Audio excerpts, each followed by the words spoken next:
dapat ikwento sa inyo. Inaamin ko na. Wala na kayong dapat i-imbestiga sa akin.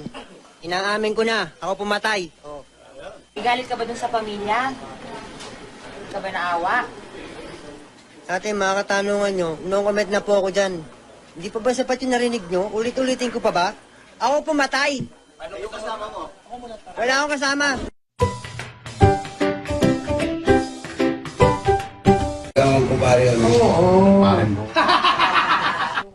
Nagpapasalamat nga si Bautista dahil hindi siya nasugatan ng atakihin ni Valentino. Kita nyo si CCTV, talaga tinagayo, no?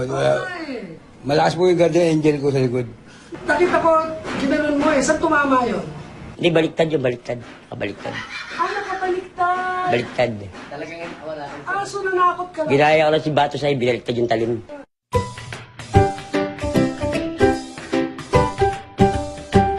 Ng droga, pero hindi raw niya inabuso ang biktima.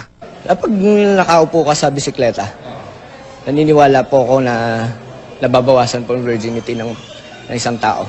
Sinasabi mo yung laceration pwedeng nangyari sa bike, tama na ba? Yes.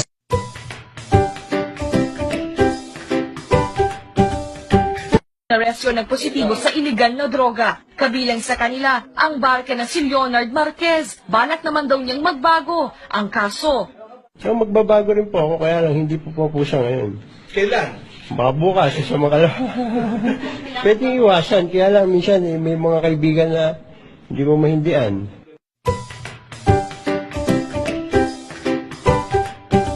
Barangay Tanod. Dito na nadakip ang suspect pero nagmamaang-maangan pa ang kumag. Tulog po ako. Siguro, umiral siguro yung kadimonyo ng aking kamay. Gumalaw. Pero aminado ito na gumagamit siya ng ipinagbabawal na gamot.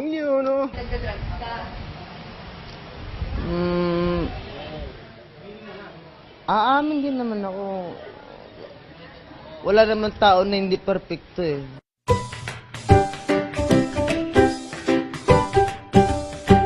Gusto ko lang malaman, ang order ko ay bulalo. Bakit ako bibigyan cup noodles? Bakit ko babayaran yung cup noodles? Pare ang bulalo, mga buto-buto, may laman. Pare, sinusutot ang bulalo, pare.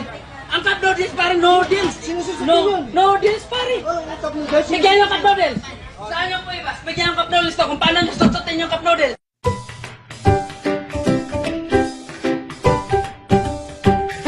There's a lot of things you can do about money earned from that.